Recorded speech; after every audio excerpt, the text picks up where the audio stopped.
bit of hope. Come down, Holy One. A child prays for peace on earth, just calling out from a sea of hurt. Oh, come, Holy One. And can you hear the angels sing? Glory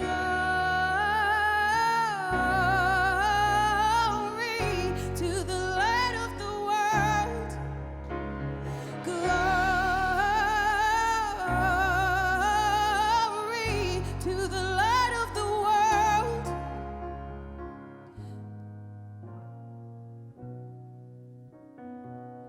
The drought breaks with the tears of a mother. A baby's cry is the sound of love. Come down, Holy One. This is a song for the suffering. The Holy One, the source of my peace, has come, Holy One. Glory to the light of the world. Glory to the light of the world. Glory to the light of the world. Glory to the light of the world. For all who wait, for all who wonder, for all who pray, for all who hunger. Behold the peace, behold surrender. Holy One, Spirit come.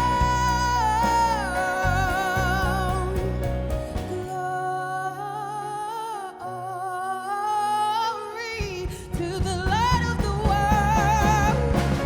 Glory to the light of the world.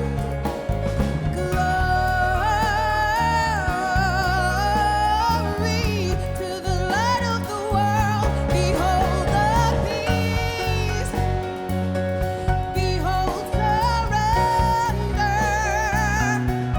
Holy One, Spirit come. The world waits for a miracle. The heart longs for a bit of hope. Oh,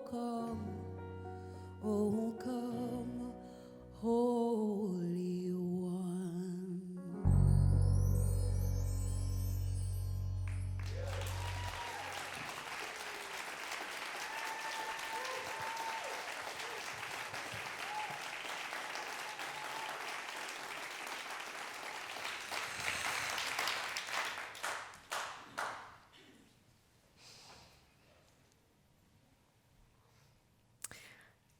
In a small village, there lived an oracle weaver. Now, this oracle weaver, he was far away from the hustle and bustle, but there were 3 travelers that came to see him. And the 3 travelers were seeking something from the oracle. And the oracle was one of the weavers that he wove the most intricate and beautiful tapestries. He was known across far and wide, and yet there was more to the tapestries. And so each of the 3 travelers came to this oracle one day, and they all came together, but they were all seeking something different. And the first one was looking at the everyday, and he was just tired of it. He was like, I'm tired of the mundane. I'm tired of the work, of going to work and washing the dishes and cleaning the toilets and doing the stuff. And the second person was tired. He was tired of looking for enlightenment. He wanted to have the enlightenment. He was seeking it. How do you get enlightened? And the last guy was in the pit of despair. He had had a really, really rough year. He had lost several people in his family. He had gone through health challenges. It was really hard for him. And so the oracle invited them into his house, and he started weaving on his loom. And he said, life is like this tapestry. It weaves together the mundane, the sacred, and the profane. And he said, look at this tapestry. He said, look at all these colors. All the different colors, that's the mundane. That's the everyday. That's the washing the dishes and cleaning the toilets and doing the daily tasks over and over again. And he said, but look at the golden threads. That's the sacred. And do you see how they sparkle amongst the colors? And he said, those are the times of deep and abiding connection, of powerful love, of recognizing the holy. And he said, and see these dark threads? The dark threads, that's the profane. The times of hardship, the times of difficulty, the times of pain and sorrow. And he said, but look at them all together. If it weren't for these dark threads, the contrast wouldn't be illuminated so deeply. And he asked each of the travelers to touch the thread. And the first traveler who was looking at the mundane, he said, touch the colored threads. So the guy touched the colored threads. And he heard these words. He heard the words, in each and every ordinary moment, discover the extraordinary. And then the guy who was looking for enlightenment, he touched the golden threads. And he heard the words, in challenges and joys alike, discover the divine presence that permeates all time at all places. And then the man who was feeling despair, he touched the dark threads. And he heard the words, in the depths of despair, there lies the seeds of renewal and transformation. And each one of the travelers left the village uplifted, inspired, noticing that the tapestry was whole and perfect and complete. And it wasn't just the thing that they were seeking, that all of them coming together made the beauty of the tapestry. I like this story because we're talking about the mundane, the sacred, and the profane today. In the first week, Kathy Ann talked about hope and cultivating hope in your daily life. And then last week, she talked about the promises of God. And that the promises, if you ask for what you want, if you believe it will happen, then it will happen. But you actually have to believe. And I'm going to say you actually have to ask too. But this week, I want you to realize that the most holy of holies is going on right now. And it's going on when you're cleaning the toilet. It's going on when Stephanie Ann is singing, and it's going on when we're doing data entry. It's all happening, and it's all part of the holy. But sometimes it's easy to forget. So the mundane, the everyday, which is the colors that are everywhere. I was going on a walk yesterday at St. Edward's Park. Well, not really a walk. I guess it's more of a hike if you've been there. And when I was embarking on this hike, I consciously chose to make it a spiritual practice, which means I brought my conscious attention and awareness with me on the hike. I wasn't just hiking to hike. I was hiking to be aware of the presence of the presence. And as I was hiking along, while all the trees had lost their leaves, there was so much green. And I mean all the colors of green. There was lime green and mint green and chartreuse, and there was dark forest green, and there was moss everywhere of all the different colors, and even the moss was growing moss, which I think was really cool. Like there's different types of moss sprouting out from the moss. And it was so beautiful. And as I was walking down and seeing Lake Washington, which was so flat and reflecting of the clouds and the houses across the way, and there was this school, I don't know if they're called a school of ducks. What are they? A gaggle of geese? I don't know. So there's a group of ducks, and they were going in the water, and they were making these little ripples of waves, and there was like all of these colors illuminated in the ripples, and they were just kind of like bopping along. And it was just so beautiful.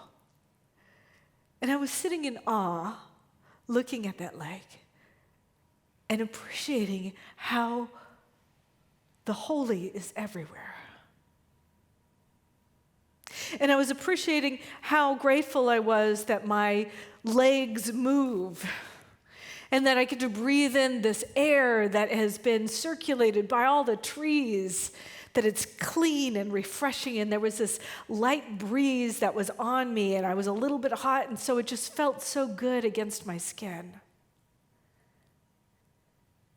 And I remembered that it's the consciousness that I bring to the situation that affects how I feel about it. And that's what I want to invite you to think about for this week. I want to invite you to take on the sacred practice of making something a holy experience that is the everyday. Can you do it when you're washing dishes? Can you appreciate the whole act of washing dishes?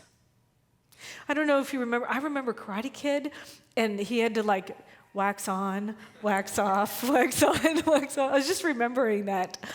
And he was so mad. He was like, oh, I don't have to do this. You know, he was so mad. And then finally he got into it until it was just kind of a holy expression. And he had no idea that his master was teaching him a karate move, that he was learning how to have muscle memory of an action. But once he got into the sacredness of it, it transformed him. Now, do you think cleaning the bathroom could transform you? I don't know. Why don't you try it out? What else can be sacred? So many people are like, oh, I'm so busy. I don't have time for spiritual practice. I don't have time to do that. I'm like, well, what are you doing? What if whatever you're doing is the spiritual practice? You bring the consciousness, you make a conscious intention of knowing that this is the place where spirit is showing up into whatever you're doing. The practitioners who are here, both in person and online, before this service, they pause. Well, one, they pray, but two, they also pause and bring in the conscious awareness of the presence of God, which is love, which is light, which dissolves all fear, all worry, all limitation, that they bring in that awareness as themselves, and they bring it forward surrounding this community, both online and in person. So wherever you are, you're affected by their consciousness, because your consciousness can cause things to happen in ways that benefit you. I was driving yesterday, and my wife was driving, actually. I was in the passenger seat. And there was this car that came up right next to us, and I just was like, I just felt it. You know, like when you feel something is off, I felt it. I felt it was off. And I said, oh, watch out for that car. Just be careful. And so Gina slowed down, and then the car like swerved in front of us and then around us and then ran through a red light, and it just went off. And it was like I knew before I knew. But they were bringing a consciousness that was affecting me, and I felt it. But the same way can happen, I can bring a consciousness that affects other people, the consciousness of peace, the consciousness of love, the consciousness of awareness of the beauty in every moment. Imagine just before you enter your family's parties that are happening soon. Maybe you have family drama. I don't know if my family's the only family, but maybe you can enter with the consciousness of peace.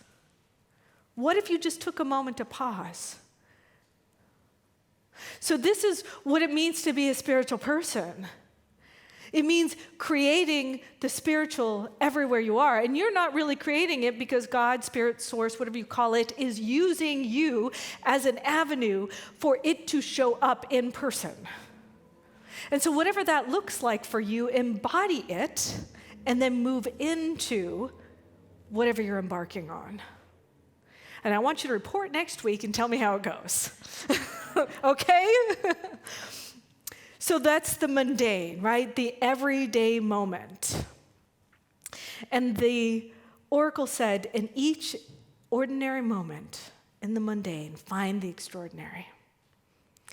And the second thing is recognizing the sacred, the path of transformation. Michael Beckwith said that we're urged to awaken to the ultimate reality that God is all that there is. That God is all that there is. Our founder, the founder of Centers for Spiritual Living, Ernest Holmes, said, I live in the faith that there is a presence and power greater than I am that nurtures and supports me in ways I could not even imagine. I know this presence is all-knowing and all-power, and it is always right where I am. Now imagine if we knew that all the time. I think of the sacred, the moments where I've had the most sacred and holy experiences. And the sacred is the holy. The sacred is that connection with the eternal, with the divine, with whatever you know it to be, the highest and greatest good possible. In those moments, they've been like threshold moments. They've been something that changed me. I think about Moses. Now, maybe you do know the story of Moses and the burning bush, but just in summary, Moses was a prince of Egypt that he was I wanted to say excommunicated. That's not what it is, but he was exiled. There we go. He was exiled out of Egypt. He became a shepherd, and so he's there just like happy as can be, herding his whatever sheep, goats, I don't know, herding things up on a mountaintop, and he encounters a burning bush. And the burning bush isn't actually like necessarily on fire because the bush isn't actually burning up. It's just like a green bush with light and fiery stuff that seems like it's burning. And he's like, wow, that's pretty amazing. What is this? And it talks to him. It's like, I am that I am. And he's like, okay. No, actually, he probably was like, oh my God. And it's like, uh-huh.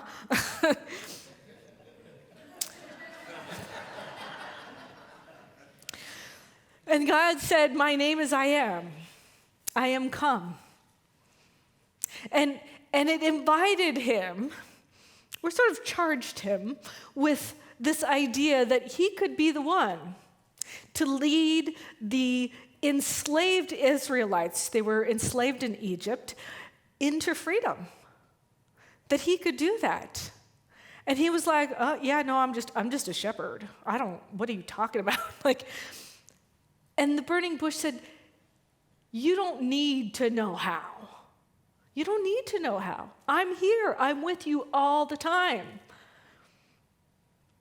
I don't know if you've ever been at a threshold moment, you know that there's something you're called to do or called to be in the world or a different way of being in the world, and there's kind of like a pivotal moment. And maybe in the past you've taken that jump, or maybe in the past you didn't. But this is the path to enlightenment, is the path of crossing that threshold, of answering the call, of being the highest and best you can be in the situation that you're called to be in.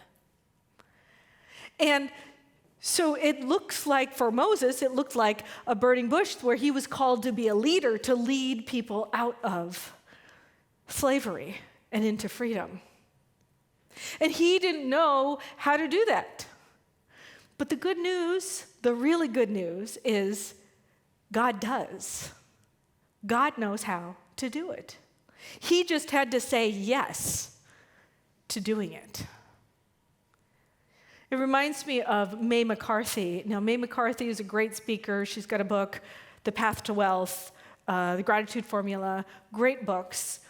And she speaks about God as her chief spiritual officer, which I love.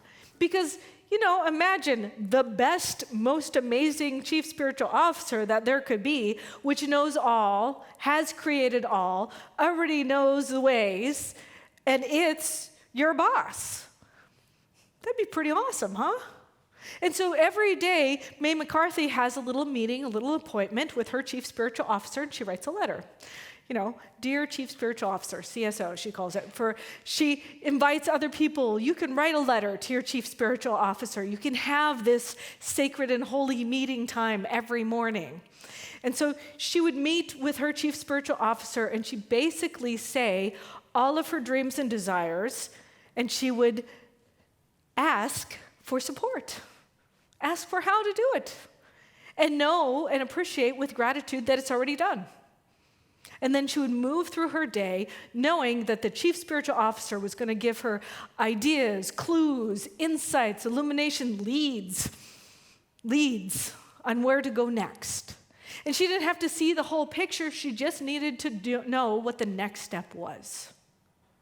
So maybe you find yourself at a threshold. And I can describe thresholds as different things. Perhaps it's an illness.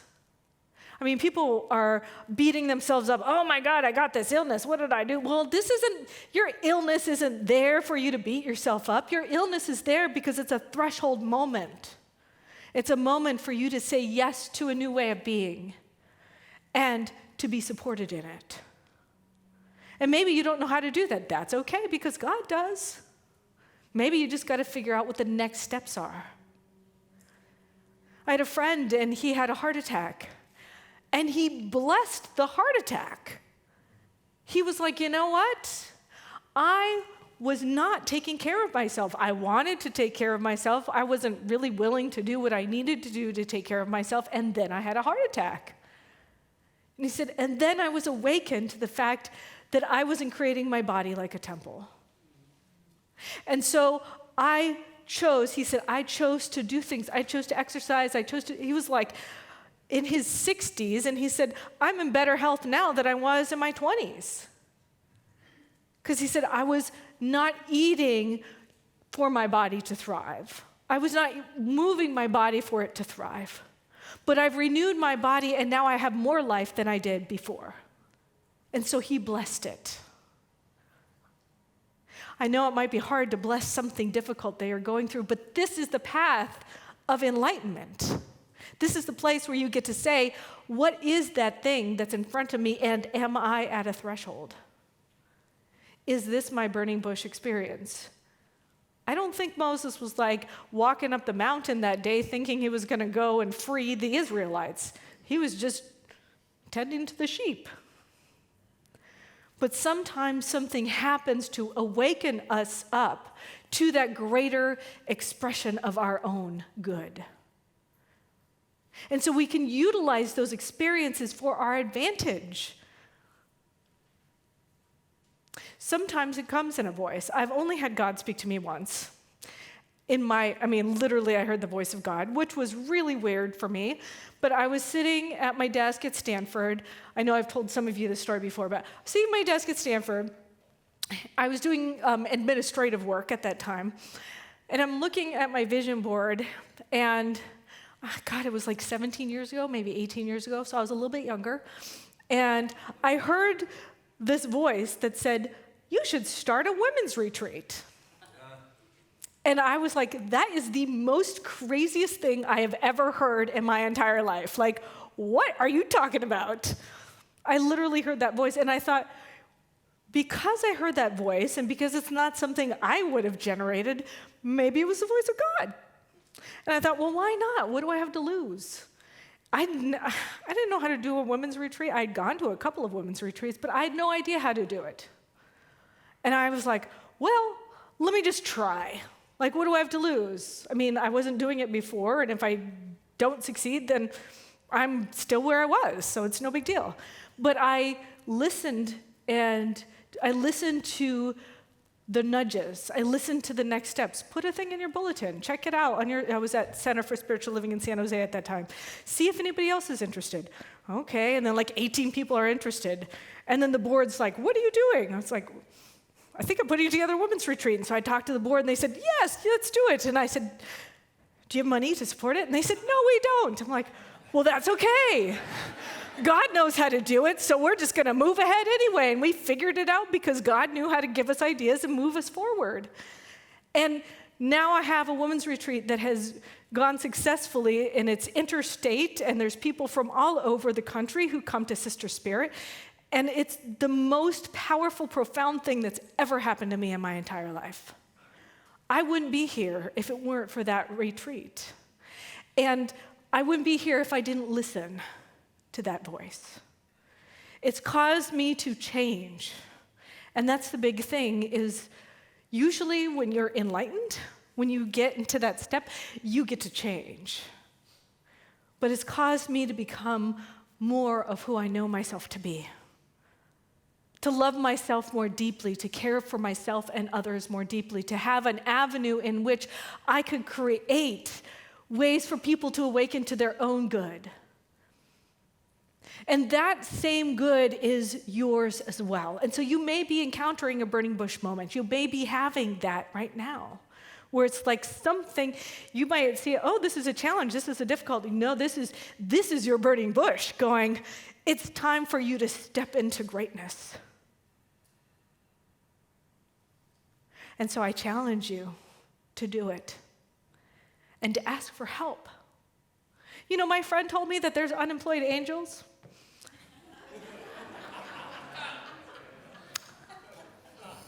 They are wanting you to ask for help. They are sitting there like bored, tapping their foot, waiting like, can I please help you? You just need to ask. And then they're going to be so happy to help you. And sometimes the unemployed angels are physical, and sometimes they're non-physical, but it doesn't matter. The universe is conspiring for you to step into that place of that greater yet to be. It is there awaiting you, and everybody's path is different. It all looks different. The sacred. The oracle said, in challenges and joys alike, discover the divine presence that permeates all. And the third traveler who was in the depths of despair, the oracle said, there are seeds of renewal and transformation. I've had a really hard year, actually. I've had a hard year. I've had quite a few people die this year, including a good friend of mine who helped me. She was both a student and a friend. I taught her Prac 2. She went to my first Sister Spirit. I think she went to almost every Sister Spirit over the last 17 years, and she and I co-founded the Next Gen Retreat together. And she died, so I went to her memorial last Sunday. And she was an amazing spark of a person who really embodied life to the fullest. And I cried so much last weekend. I cried a lot. And the interesting thing about all of those tears is I felt better afterwards, and I was able to tap into my joy at a deeper level.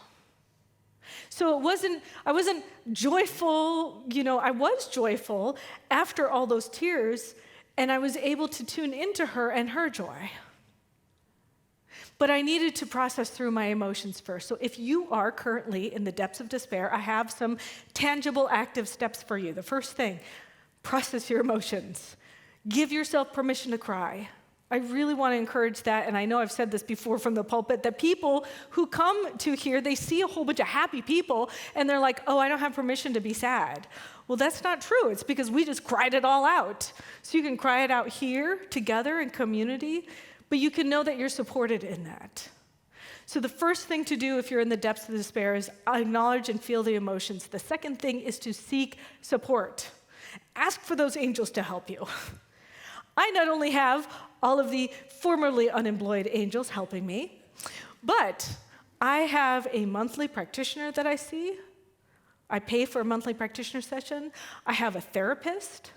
I attend 2 sanghas, and I have a daily prayer partner and a weekly prayer partner.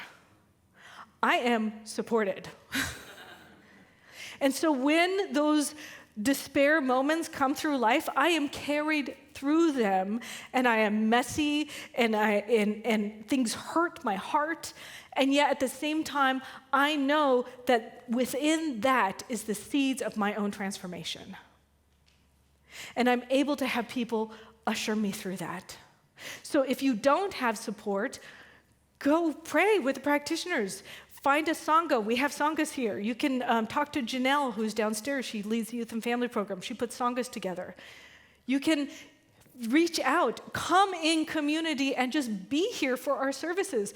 One of the things that I know about the holidays is more people are having difficulty in the holidays than are actually enjoying the holidays. So why don't you come to your family of choice where we can just be with you and love you up for how you are? We won't have any rules. We won't have any, I think. Somebody's going to be like, no, there really is something that you know. Okay, but overall, come and be in your family, which is us, with us online or in person. So seek support, reflect on your own patterns and beliefs, identify your own growth opportunities. Take a class. So many of you are taking Beyond Limits. Take Steps to Freedom. I'm teaching that next year in January. Me and Deborah Gay, we're going to co-teach Steps to Freedom. So have these opportunities to continually educate yourself and go through self-discovery. And the last thing is to pray and look for miracles. So if you're in the depths of despair, follow that process. Acknowledge the emotions, seek support, identify your own growth opportunities, and pray and look for miracles. Because, as the oracle said, in the depths of despair, you will find the seeds of renewal and transformation. So I encourage you to really look at the mundane, the sacred, and the profane. The profane is supposed to be that which isn't sacred, but I'm here to say it's all sacred. And find that through the holiday seasons. And if you do, I guarantee you that this season of light is coming through each and every one of us, and we are going to sparkle. We're going to show it off, and we're going to let it all loose, and we're going to just have glitter coming out of our eyes. Okay, sorry, I'm a little unicorn sometimes, so. There's a few unicorns in here with me. All right, yes. And let's pray. Recognizing and knowing the delight, the sparkle, that truly we are here on this planet in this time-space continuum to be a part of a magnificent tapestry of life that is all for our good. It is all holy. It is all a benefit. And so I seek that experience. I recognize and know that from everything from washing the dishes to cleaning the toilets to praying, that it is all holy. And it doesn't matter if it's through a song, through a loving gesture, or through just bringing my consciousness into the space, that I recognize and know that because I am that I am. That means that God is here in and through me, using me profoundly, prophetically, powerfully. And as it does for me, it does for each and every person here. So whatever challenge or difficulty is in front of each and every person, I recognize and know that it is a threshold moment to cross through, to have a new you emerge. And so I'm grateful to know that God is guiding each and every one of us, that it is a conspiracy for good, that all of those unemployed angels are happily, joyfully saying yes to each and every one of us, and that we are available to move forward into a life that is filled with connection, peace, and love. For that is truly our destiny. And so as I claim that truth, I know it right here and right now. I surrender into it. I allow the infinite presence to guide me, direct me, sustain me, uplift me, and to know that it is good in this beautiful season. I claim miracles, and I love it, and I appreciate it. I am it, and I express it, and so it is.